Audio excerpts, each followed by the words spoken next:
সারাদিনের ব্যস্ত কোলাহল পেরিয়ে অবশেষে ঘড়ির কাঁটায় ঠিক রাত ৯টায় অচেনা বন্ধুর টানে আমি চলে এসেছি মনের কোলাজের পাতায়। কেমন আছো বন্ধু? কেমন কাটলো আজকের এই ছুটির দিনটা? তুষার ভাই আজ একটা লেখা পাঠিয়েছে, তো আজকে সেই লেখাটাই আমি পাঠ করব। কথাটা হচ্ছে, তুমি আমরা প্রত্যেকেই কিন্তু আমাদের এই শরীরটাকে ভীষণভাবে ভালোবাসি। সেই জন্য তো সারাদিন এতবার এত কিছু করে তার যত্ন করি।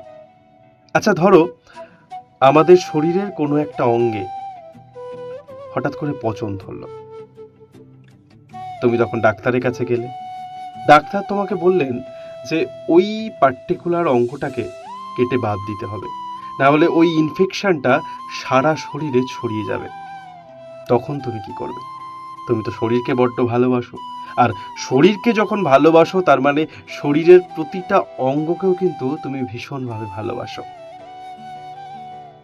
পরবর্তী জীবনকে সুরক্ষিত করার জন্য আমরা কিন্তু ওই অঙ্গটাকে কেটে বাদ দেব, যাতে ইনফেকশনটা সারা শরীরে ছড়িয়ে না পড়ে। ঠিক তেমনই আমাদের জীবনেও প্রতিটা সম্পর্ক, প্রতিটা মানুষ আমাদের কাছে ভীষণ জরুরি। বিশেষ করে প্রিয় সম্পর্ক, প্রিয় মানুষগুলো, যাদের সাথে আমরা ওতপ্রোতভাবে প্রতিটা মুহূর্ত জড়িয়ে আছি।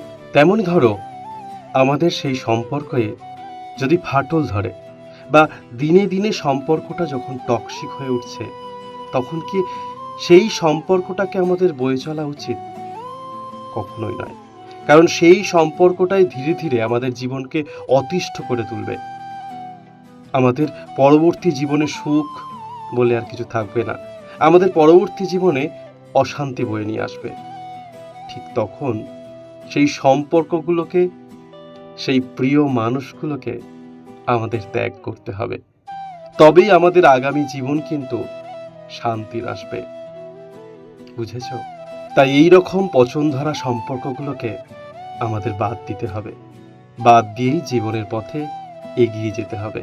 কারণ এই সম্পর্কগুলো বয়ে বেড়ানো খুব একটা স্বাস্থ্যকর নয় আমাদের জন্য।